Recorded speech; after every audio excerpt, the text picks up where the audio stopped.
Irmãos, como é interessante quando nós notamos que às vezes as prioridades mudam de pessoa para pessoa, não é verdade?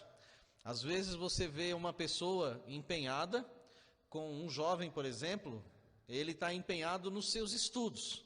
Então eu tive a oportunidade de estudar com um rapaz que ele durante 3 a 4 anos da vida dele, ele usou um macacão, um único macacão, era a roupa que ele tinha. Uma ou duas camisetas, e ele era meu colega, nós tínhamos contato, ele falou, não tinha vergonha de dizer isso. E ele tinha 2 ou 3 camisetas e um par, se eu não me engano, ou 2 par de All-Star. E ele, uma pessoa muito focada, né, inteligente, um menino trabalhador, de uma família humilde, mas muito trabalhadora. E ele colocou no coração: eu quero estudar, eu quero mudar de vida, eu quero dar uma vida melhor para a minha família, eu quero ter um futuro diferente. Então, o caminho que ele entendeu que seria bom para ele, seria os estudos. E ele teve que abrir mão de muitas coisas. Por outro lado, nós víamos na época, os nossos outros colegas, alguns que trabalhavam de office boy, usavam aquele tênis Canadian. Lembra do Canadian? Ah, tem gente que lembra. Lembra ou não lembra? Lembra, irmão Vandos? Não lembra? O Canadian era um tênis famoso, um tênis feito de couro, bonito. Irmãos, era um negócio, um espetáculo. Né? Calça jeans da Zump, né? Da Fórum. E nós, irmãos, lá na humildade nossa, lá da comunidade, né, da periferia, a gente ficava visualizando essas coisas. E o interessante, irmãos, que alguns se voltaram para essas coisas. Então, eles deixaram de fazer um curso, um aprimoramento. E esse colega, ele se viu numa situação em que ele precisava se especializar numa coisa que ele gostava, que era ser instrutor de direção para pessoas que vão tirar carta, né, habilitação. Resultado, depois de 5 a 6 anos nós saímos, né, da escola, deixamos aí os estudos, a escola, e ele, depois de 5 a 6 anos, mais ou menos, ele tinha 3 autoescolas. E aqueles que vestiam a roupa da moda, o tênis da moda, continuaram do mesmo jeito. Há algum problema nisso? Nenhum problema. Tá bom? Não há. São as escolhas que as pessoas fazem. E isso é importante nós entendermos por quê? Porque para algumas pessoas há coisas urgentes e importantes, e há coisas que são urgentes e não importantes. E muitas vezes nós precisamos entender a relação dessas coisas para colocar as coisas em ordem. E o desafio para mim e para você hoje é priorizar as prioridades. Esse é o tema da nossa mensagem hoje, o título da nossa mensagem. E eu gostaria de, pensando nisso com você, dizer que uma vida equilibrada é uma vida que tem a prioridade certa.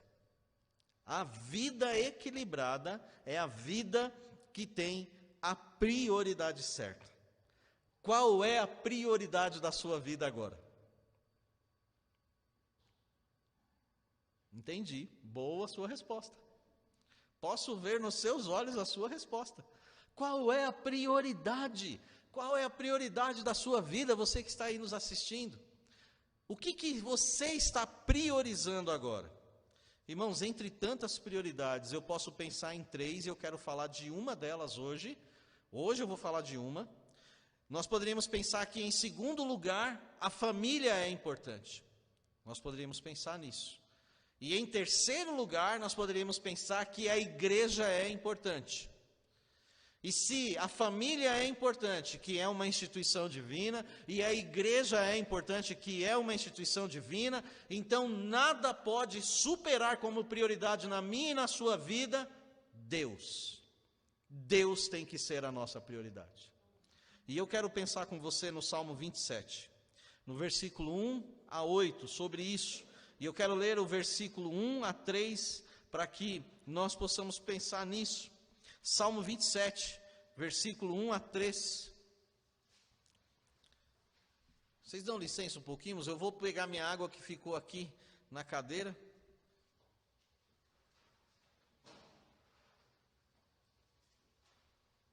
Os irmãos trouxeram a minha água e eu deixei ali.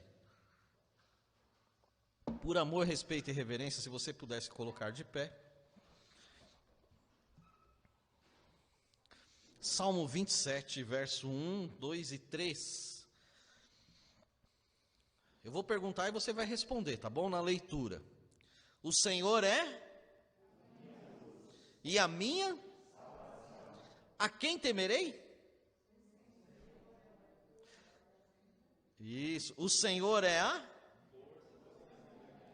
De quem me recearei? Quando os malvados, meus adversários e meus inimigos, se chegaram contra mim, para... Olha que interessante. Quando os malvados, meus adversários e meus inimigos, se chegaram contra mim, o que aconteceu? Ainda que um exército me cercasse,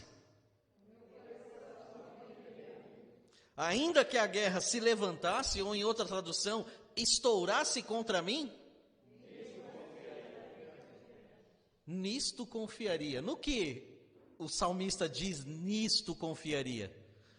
Provavelmente aquilo que está no final do versículo 2, que os malvados e os inimigos, eles caem, e em nome de Jesus eles tropeçam. Senhor Deus e Pai, diante do Senhor nós estamos, diante de sua palavra e diante do teu povo que aqui e em casa assiste, ó Deus, essa transmissão. Peço a Ti, meu Pai, que em nome de Jesus o Senhor nos capacite com graça, com força, com alegria e com vigor do Senhor, para que a sua palavra seja transmitida na exatidão daquilo que ela é, Senhor. Pura, perfeita, vinda do céu, e ela faça diferença, desafiando o nosso coração a crer, a observar, a andar e nos encaminhar diante do Senhor em santidade e amor. Fale ao nosso coração, pois nós te pedimos isso em nome de Jesus. Amém. Os irmãos podem sentar-se. Deus deve ser prioridade na sua vida. Por quê, pastor? Por dois motivos. Primeiro motivo, porque nele eu e você encontramos confiança segura. Irmão, se há alguma coisa que pode nos dar segurança e tranquilidade, essa segurança chama-se Deus. Deus é o nosso refúgio e fortaleza, socorro, bem presente na hora da angústia, pelo que não temerei, ainda que os montes se transportem para o meio dos mares, ainda que as águas rujam, ainda que tumultuem as coisas, no Senhor está a nossa confiança. É nele que nós cremos, é nele que nós depositamos a nossa confiança. E nesse salmo, meus irmãos, no verso 1, o salmista ele faz uma relação entre a luz e a salvação, a iluminação e a salvação. O Senhor é a minha luz e a minha salvação.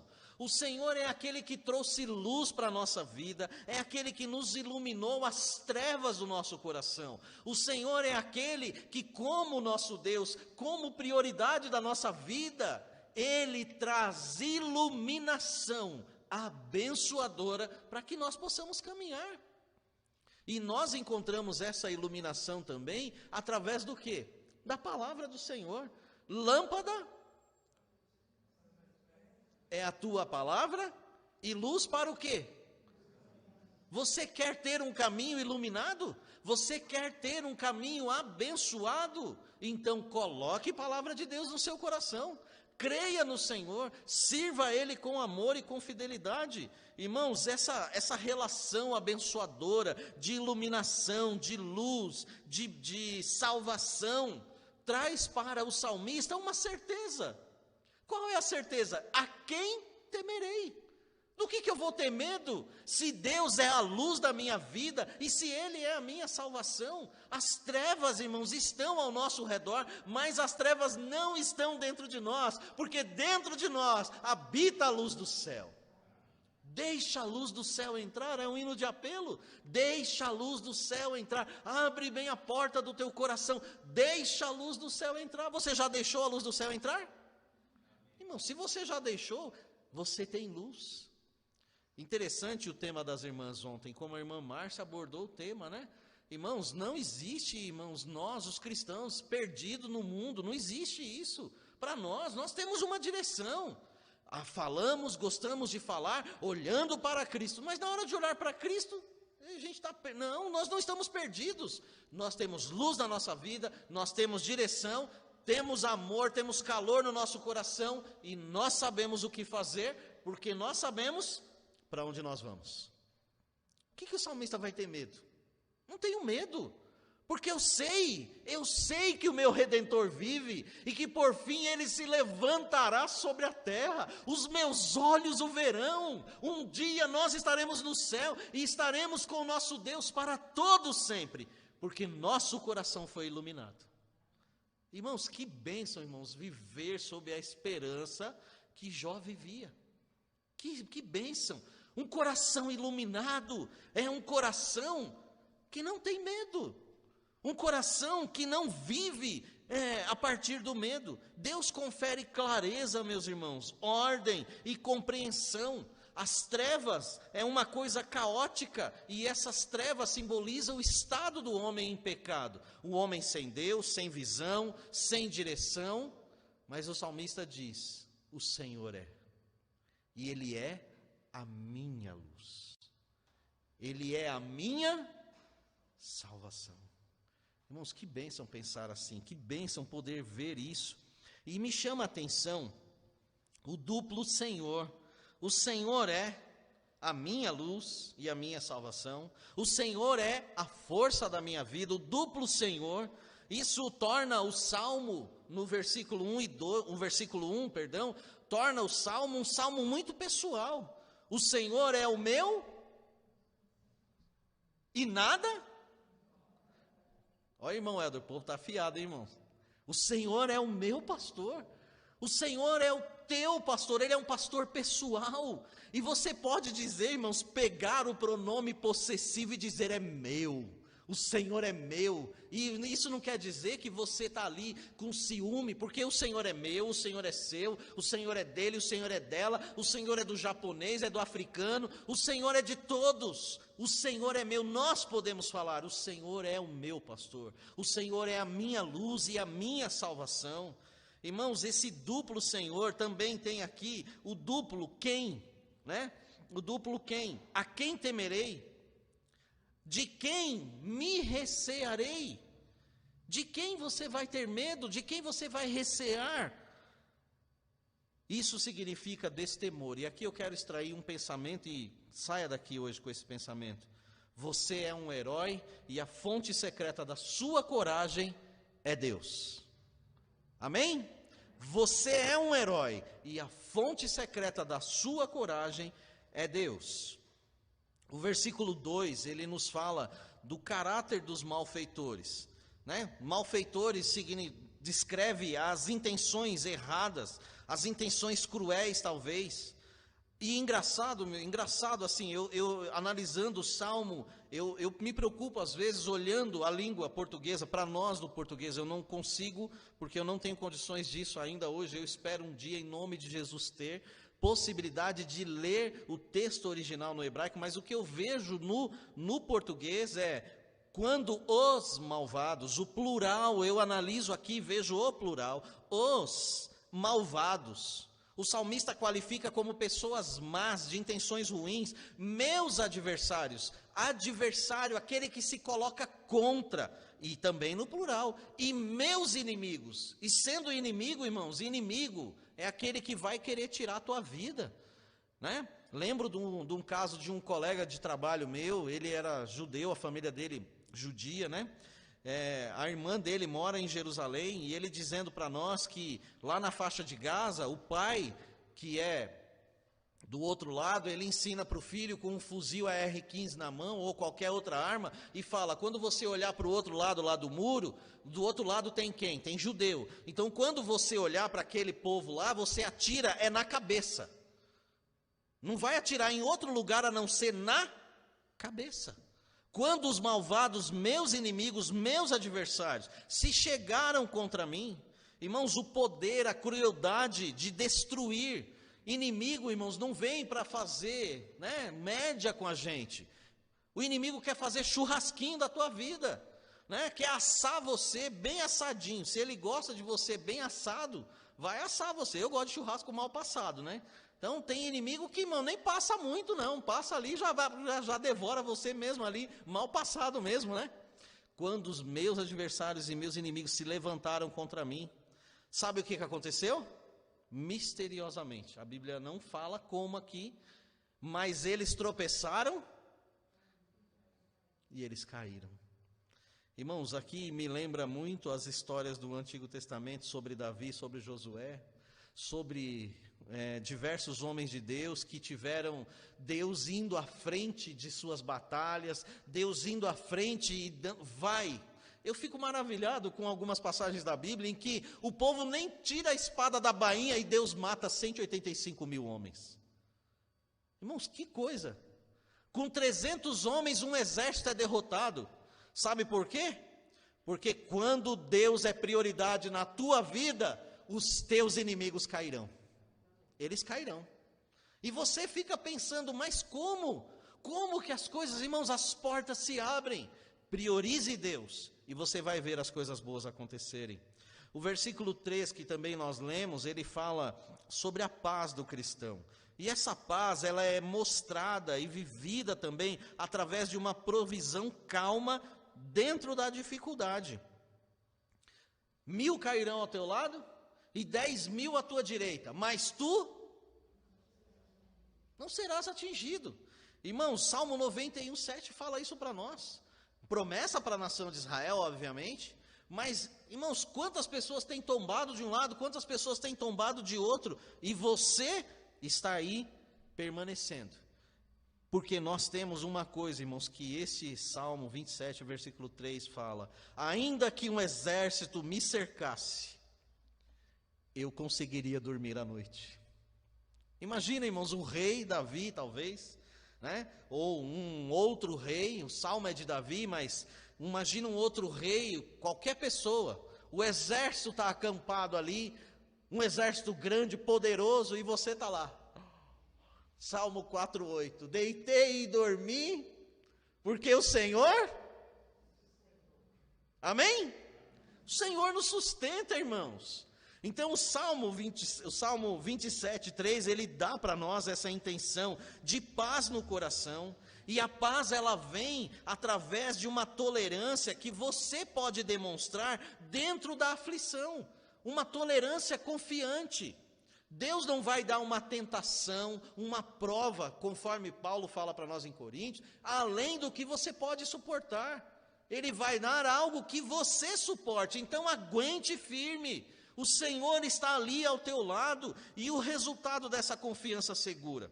O resultado dessa confiança segura é que, ainda que a guerra estourasse, nisto eu confiaria o que está no versículo 2, que se os inimigos chegarem perto de mim, eu não sei como, mas de um jeito ou de outro, eles vão cair. Eles vão cair. Quantos inimigos teus já caíram? Quantas derrotas, quantas coisas ruins? Talvez você já tenha passado na sua vida e Deus te abençoou, e Deus te ajudou, e tenha certeza, meu irmão, Deus vai continuar, em nome de Jesus, Ele vai continuar te ajudando. Ele vai continuar te ajudando. O Salmo 62, versículo 7, fala para nós: em Deus está a minha salvação e a minha glória, a rocha da minha fortaleza, e meu refúgio estão em quem? Em Deus. Irmãos, as pessoas estão confiando na carne, e a Bíblia fala para nós em Jeremias 17, que maldito é o homem que confia no homem. No caso de Jeremias, um rei que estava se apoiando num exército de homens para poder vencer uma batalha. Em quem que nós confiamos que pode vencer as nossas batalhas? Nós não lutamos as nossas lutas, mas o Deus de toda a glória, o Deus que nunca perdeu nenhuma batalha e nunca perderá, é Ele quem batalha por nós e é Ele quem vence as nossas vitórias. Por isso que nós temos o quê? Paz. Se paz a mais doce me deres gozar, ó seja o que for, tu me fazes saber que feliz com Jesus eu sou, glória a Deus. Eu sou feliz com Jesus. Você pode ser feliz? com Jesus na sua vida? Amém ou não? Você pode ser feliz com Jesus. Ah, irmãos, eu me empolgo com uma música dessa. Sou feliz com Jesus. Perdido andei, nós cantamos hoje, né? Na escuridão, mas Cristo me encontrou, e com a luz do seu amor as trevas dissipou. Eu alegre vou na sua luz. Alegria, meus irmãos. Somos salvos em Jesus Cristo. Temos a luz de Deus na nossa vida. O resultado da confiança segura quando nós depositamos a nossa fé e a nossa confiança em Deus. Quando Deus for prioridade na tua vida, você vai ter paz para passar pelos seus problemas. Você vai ter paz. E você tendo paz, você vai ter oportunidade de ser bênção na vida das outras pessoas. Deus vai encaminhar pessoas para a sua vida. Ah, eu sei de alguém que passou por isso. Espera aí que eu vou te encaminhar para lá. E aí você vai ouvir que essa pessoa encontrou paz no meio das suas provações, e você vai ser abençoado. Se a sua vida é equilibrada, aliás, a sua vida é equilibrada ou desequilibrada? Pare e pense. Se a sua prioridade, se Deus é prioridade em sua vida, duas coisas vão acontecer. Você vai fazer o que é certo na hora H. Na hora H você vai fazer o que é certo. Daqui a pouco você vai ver, né, vou fazer aqui de novo o merchandise, né, lembrando da nossa querida novela Gênesis, né? Daqui a pouco o José vai sofrer o assédio da mulher lá. Você não sofreu ainda não, né? Que eu não assisti, já está sofrendo, né? É um acúmulo, né? Mas vai chegar o dia em que o negócio vai ficar feio para ele, né? Vai chegar o dia. Então, se Deus é prioridade na sua vida, sabe o que vai acontecer? Você vai fazer o que é certo na hora H. Vai correr. A tentação vai chegar. Deus vai dar o escape. Então, irmãos, a mulher, ela não trancou as portas. Ela não pegou, não trancou as portas e jogou a chave fora pela janela, a 1 quilômetro de distância. José não, ele saiu. Existe escapatória. Existe escapatória. Se Deus é prioridade na sua vida, você vai fazer a coisa certa. E aqui a gente deu o exemplo de José. Dias atrás, eu compartilhei com alguns irmãos aqui, com a minha esposa. Deus, através de uma resposta de oração que eu fiz, eu falei para Deus: Senhor, eu te peço em nome de Jesus, me permita não errar nessa situação. Deus construiu a situação de um jeito que me permitiu não errar. E eu não podia errar, irmãos. E eu falei: Senhor, obrigado. Eu não errei porque eu confiei no Senhor. Confie no Senhor e você não vai errar, né? As irmãs cantaram um hino lindo ontem, né? Confie no Senhor, os montes Ele removerá. As coisas vão acontecer, irmãos, quando Deus se torna a prioridade da nossa vida, né? Josué 24:15. Vocês vão servir os deuses que os vossos pais serviram? Ou vocês vão servir ao Senhor? Escolhei, pois, agora a quem vocês vão servir. Se os deuses dos amorreus, que os nossos pais serviram lá, além do rio Eufrates, né? Lá na Mesopotâmia, em Ur, ou se é o Senhor. Porém eu e a minha casa, e é um líder que está dizendo, não é simplesmente um homem, é o líder da sua casa dizendo: porém eu e a minha casa serviremos a quem? Coloque Deus como prioridade na sua vida, e você vai ver que as coisas vão acontecer. De que lado que você vai ficar? Do lado de Deus ou de qualquer outra coisa? Eu espero que do lado de Deus. A segunda coisa que você vai fazer, se Deus for prioridade na sua vida, você vai perseverar. E essa perseverança, meus irmãos, me lembra muito um homem que eu sei que o irmão Nelson gosta muito dele, que é Caleb, né? O irmão Nelson fala que se queria ser igual Caleb, com 80 anos eu vou... O irmão Nelson, às vezes ele brinca, ele agacha, ele planta, ele faz flexão de braço, né? Com a idade que ele tem, tudo para mostrar para a gente que ele tem vigor, né? Esses dias ele pendurou no portão da igreja para arrumar um negócio aqui. Eu falei: Nelson do céu. E ele pendura, irmão, não está nem aí não, está aí com aquele vigor todo. Você vai perseverar. Caleb perseverou e ele alcançou uma bênção maravilhosa. Paulo fala: olha, eu esqueço das coisas que para trás ficam e eu prossigo para o alvo, para a soberana vocação de Deus que está em Cristo Jesus. Prossiga, meu irmão, Deus vai te abençoar.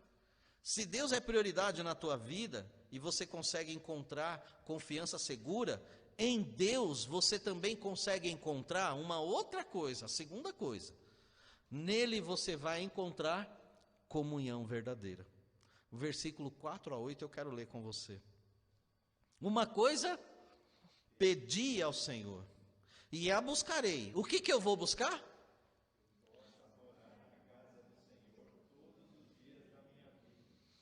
Que eu possa morar na casa do Senhor, quantos dias? Todos os dias da minha vida, para contemplar a formosura do Senhor e aprender, ou inquirir, ou perguntar no seu templo. Porque no dia da adversidade, eu gosto muito desse versículo, porque no dia da adversidade, me esconderá no seu pavilhão, no oculto do seu tabernáculo, me esconderá, por-me-á sobre uma rocha. Também agora a minha cabeça será exaltada sobre os meus inimigos. Olha os inimigos aparecendo de novo aqui. A minha cabeça será exaltada sobre os meus inimigos, que estão em redor de mim. Por isso oferecerei sacrifício de júbilo no tabernáculo. Cantarei, sim, cantarei louvores ao Senhor. Ouve, Senhor, a voz da minha... Ouve, Senhor, a minha voz quando clamo. Tem também piedade de mim e responde-me. Quando tu disseste, buscai o meu rosto, o meu coração disse o quê? O teu rosto, Senhor, buscarei. Meus irmãos, que bênção poder entender que em Deus, sendo Ele prioridade na nossa vida, nele nós conseguimos encontrar segurança, nós também conseguimos encontrar comunhão verdadeira. Irmãos, aqui há um sentimento de ânsia, um sentimento sadio de ânsia da parte do salmista por Deus. Uma coisa eu pedi ao Senhor, e eu quero buscar. Olha, eu quero estar na casa do Senhor, assim como a corça suspira, Salmo 42, a corça suspira pelas águas, eu suspiro por ti, ó Deus, a minha alma suspira pelo Senhor. E a minha alma suspirar pelo Senhor, irmãos, não é chegar sexta-feira à noite e dizer, em paz me deitarei e dormirei. Ai, que bênção, sextou, aí vem o fim de semana, agora eu vou pensar em Deus. Se durante a semana toda você não adora a Deus, não é no sábado e no domingo que você vai ansiar por Deus. Anseie por Deus daqui a pouco, quando você sair do culto. Porque o culto de domingo que vem vai começar a hora que você sair desse culto aqui. O culto estará sendo feito a semana inteira. A semana inteira você estará ansiando por Deus. Você está querendo ter contato com Deus. Você está desejando Deus. Nos teus tabernáculos, Senhor, como o salmista diz no Salmo 84, eu quero estar nos teus tabernáculos. Eu não deixaria de estar nos teus tabernáculos do que em qualquer outro lugar abençoado. Poderia ter lugares muito abençoados para estar, mas é na tua casa, nos teus tabernáculos, aprendendo, estando junto com os meus irmãos. Esse é o meu desejo. E o desejo que a gente tem, chega a terça-feira, quarta-feira, a gente não pensa no culto de oração. Os crentes não vêm para o culto de oração, não oram, não estão entrando na internet para acessar o culto, estão fazendo qualquer outra coisa, ou colocando qualquer outra coisa no lugar. E talvez muitas coisas na nossa vida não acontecem, por quê? Porque a nossa prioridade não está sendo Deus. Nós temos essa prioridade na mente, ela está no coração, mas não há ações concretas e verdadeiras que me levam a entender que Deus tem sido realmente minha prioridade. Nós entendemos que há dificuldades da parte de muitos irmãos. Há irmãos aqui na igreja que estão trabalhando no horário do culto. Não há problema, irmãos. Não é isso que nós estamos dizendo. Mas aquela vontade, aquele anseio, o desejo de estar na presença do Senhor, esse sentimento sadio o salmista tem. E ele pede aqui nesse salmo, no Salmo 27, também na parte B, que eu possa morar na casa do Senhor. Senhor, me dá liberdade dos impedimentos. E quais os impedimentos que tem tido na sua vida para você estar na presença do Senhor, para você ter comunhão verdadeira? Muitas vezes os impedimentos são os seus próprios sentimentos, a sua preocupação excessiva com você mesmo, a preocupação excessiva com qualquer outra coisa que não seja buscar ao Senhor em primeiro lugar, e as outras coisas serem acrescentadas na sua vida. Então nós estamos buscando as outras coisas, deixando Deus em segundo lugar, e as coisas não estão sendo acrescentadas em nossa vida. O salmista, ele mostra esse anseio, essa vontade e o desejo no seu coração, diante de Deus: Senhor, me livra dos empecilhos. Quais são os empecilhos, irmãos? Às vezes eu não estou recriminando vocês, de forma alguma, porque não há diferença nenhuma entre nós. Só muda a nossa responsabilidade. Pastor Valfrido é igualzinho você, qualquer um de vocês. Pastor Álvaro, pastor Israel aqui, que são pastores, não são melhores do que nenhum de nós aqui. Só muda a responsabilidade. Mas nós, irmãos, muitas vezes estamos deixando de vir à casa do Senhor, de buscar ao Senhor, por qualquer coisa. Qualquer coisa está nos impedindo. Quando nós deveríamos estar aqui em gratidão, em adoração, em louvor, o nosso pensamento está sendo ocupado por qualquer outra coisa. E o salmista nos ensina aqui: Senhor, eu quero estar na tua casa, mas ó Deus, ele vai falar isso lá no final do salmo, lá no final dos versículos: Senhor, ouve a minha voz. Você já pediu a Deus: Senhor, me livra dos empecilhos?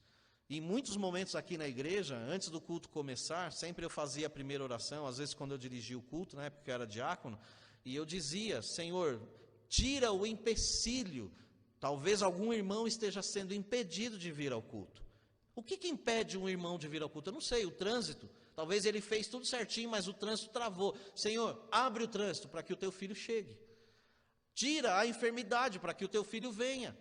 E às vezes, meus irmãos, eu vou falar para os irmãos hoje, desde ontem, eu estou muito cansado, bem cansado. Mas que alegria, que bênção poder estar aqui, que bênção poder cantar com os irmãos. Sou feliz e ver que, mesmo com um número mais reduzido hoje, no meu ouvido, a música saiu forte. Os irmãos cantaram com alegria. Irmãos, isso dá para nós uma energia. Nós vamos ficar aqui até meia-noite hoje. Não vamos não, estou brincando. Mas dá vontade. Porque Deus renova as nossas forças, Deus renova as nossas alegrias. Estar com os irmãos é uma bênção. Diga aí, Maria, o pastor Israel, né? Irmão Francisco Meiraci, que veio dias atrás, irmão, quase 2 anos sem vir na igreja. Que alegria esses irmãos estão se esforçando para estar aqui. Meus irmãos, as ocupações do dia do Senhor precisam ser matéria principal da nossa vida, do nosso pensamento, do nosso cotidiano no domingo. Passamos a semana inteira distante do Senhor. Então, quando chega a hora do culto, se concentre. Eu sei que as irmãs estão fazendo atividade, de repente estão lá fazendo alguma coisa. Coloca lá o culto, assiste, ouve pelo menos. E não vai ouvir outra coisa. Se você puder parar, pare. Medite, pegue a palavra, olhe, faça o que a gente fez aqui, olhe, leia 1, 2, 3, 4 vezes, tire tempo para estar com Deus, com a sua palavra, porque se Deus é prioridade na sua vida, a sua vida tem equilíbrio, e ela vai ter equilíbrio, porque você ama estar na casa de Deus. Se você passou a semana inteira fora, 6 dias sem vir na casa de Deus, olhe o equilíbrio. 6 por 1, entende? 6 por 1, equilibra isso. Eu não estou dizendo que você vai ter que estar aqui todo domingo, porque nem todo mundo está aqui todo domingo. Irmãos, vai chegar um dia aqui que eu estou falando para os irmãos, de vez em quando eu estou me sentindo cansado, né? Vai ter um final de semana aí, em outubro, que eu vou pedir licença aos irmãos, eu vou precisar me retirar, né, para estar com a minha filha, porque é aniversário dela, 2 dias. Então a gente precisa equilibrar isso também na nossa vida. Eu, como pastor, também preciso dar esse equilíbrio. Mas nós precisamos equilibrar isso na nossa mente, no nosso coração. Irmãos, a nossa vida não é um mar de rosas, como diz o versículo 5. O dia da adversidade, ele vai chegar, ele vai acontecer. Só que a bênção é que, quando o dia da adversidade chegar, meu irmão, minha irmã, Deus, ele vai recolher você no lugar mais protegido. E o lugar mais protegido sempre é estar junto do nosso Deus. Junto do nosso Deus nós estamos protegidos. Estar na presença de Deus, eu gosto dessa tradução que diz: no recôndito do seu tabernáculo me esconderá, né? Por-me-á sobre uma rocha, ele me esconderá no seu pavilhão. É essa tradução que eu estou usando aqui. Mas uma outra tradução, que é a Almeida Revista Atualizada, no recôndito do seu tabernáculo. Sabe aquele lugar gostoso, irmãos, quando você chega na casa de um irmão, de uma irmã, e aí você senta na sala, aí o irmão fala assim para você: olha, eu fiz um cafezinho aqui corajoso. Não precisa ser um café covarde, pode ser um café corajoso. Aí você vai para a cozinha e você senta na cozinha. É mais ou menos isso, o recôndito, um lugar mais aconchegante. E às vezes a gente pensa num lugar aconchegante como a sala, né? A sala é um lugar aconchegante. Mas, irmãos, como o irmão Helder falou hoje de manhã, olha, irmãos, o Senhor prepara um banquete diante de mim, né? Aquele banquete, aquela questão de proximidade, de intimidade com Deus. Mesa é lugar de alegria. Eu sei que daqui a pouco você vai ficar feliz. Você vai chegar em casa e talvez você vai sentar no sofá com a sua família, vai comer aquela pizza boa, né? Tem uns pecadores ali balançando a cabeça que sim, né? Vai comer aquela pizza com a família, e aquela briga para ver quem come mais, e aquela bênção. Comer com a família, irmãos, é uma bênção. Tem uns irmãos aqui da igreja que colocam uma mesa linda, põem umas fotos lá, a gente fica babando, irmão, só na mesa, imagina na comida, hein? Poxa vida, viu? Que bênção, irmãos, mesa, fartura, alegria. O dia da adversidade vai chegar. A nossa vida não é um mar de rosas, mas nós temos condições de passar por isso, porque Deus, Ele vai nos colocar no lugar aconchegante. No lugar aconchegante, o melhor lugar do mundo é estar aos pés do Salvador. Amém? O melhor lugar do mundo é estar aos pés do Salvador. E aqui eu trago um pensamento para você. Se Deus é prioridade na tua vida, Ele te abraçará no dia da sua adversidade. Irmãos, o triunfo, no versículo 6, a Bíblia fala para nós que a nossa cabeça, o salmista fala, a minha cabeça será exaltada sobre os meus inimigos. Irmãos, o triunfo atual, o louvor, a gratidão na igreja, deve ser prioridade também na nossa vida. Nós não podemos, e eu gosto sempre de pensar assim, nós não podemos achar que vamos para casa, e é um fato normal, ligar o carro, irmãos, você podia ligar o carro explodir. Já pensou, pastor Alva? Ligar o carro, explodiu. Não, o carro não explode. Por que ele não explode? Porque tem a mão de Deus lá, não é só a mão do homem. Aí a gente vai, irmão, sai por essas ruas aí. Irmãos, eu já lá, quando morava lá no Capão Redondo, a gente já passou no meio de tiroteio já. Eu não sei como, eu e minha irmã passamos correndo, só vendo bala, e a gente vindo da igreja e passamos correndo. Nenhuma bala pegou na gente. E não era para pegar, porque Deus não quis. Porque Deus protege. Um rapaz drogado, a gente chegando de Limeira, de uma viagem dos jovens, o rapaz drogado veio, quase meia-noite, veio, assaltou a gente, na frente da igreja, levou as nossas bolsas, nossos pertences, as nossas coisas, o cara drogado, tremendo, e eu falei, esse cara atira, irmão, se ele dá um tiro, apontou na minha cabeça, na cabeça dos outros 3 irmãos, Pastor Pedro, irmão, já pegou a arma da mão de um homem, não foi isso? Uma vez, pelo menos foi isso que eu ouvi. Pastor Pedro pegou a mão, colocou a mão na arma do rapaz que veio assaltar ele. Deus, irmãos, está ao nosso lado sempre para nos proteger. E quando os nossos inimigos, as situações difíceis são vencidas, a honra, a glória e o louvor deve ser dado ao Senhor. E como que essa honra e essa glória vai ser dada ao Senhor? Se Deus não é prioridade na sua vida, se você está pensando em Deus só na hora do culto, e muitas vezes, muitas coisas estão concorrendo com você, para você não estar na igreja. Então, meus irmãos, o esforço nosso esforço deve ser feito, para que nós estejamos diante do Senhor. Se Deus é prioridade na tua vida, quando a tua vitória vier, Ele, Deus, merecerá a sua honra e a sua glória. Ele vai merecer, aliás, a honra e a glória, ele vai merecer a honra e a glória que você pode dar a Ele. Para terminar, versículos 7 e 8. Se Deus tem sido prioridade em sua vida, sua oração nunca ficará sem resposta. E mesmo Deus não respondendo, é uma resposta. Porque talvez aquilo que você está pedindo não seja necessário para a sua vida. Como você avalia a sua vida? como que você está avaliando a sua vida agora? Sua vida é equilibrada ou desequilibrada? Você precisa colocar Deus como prioridade.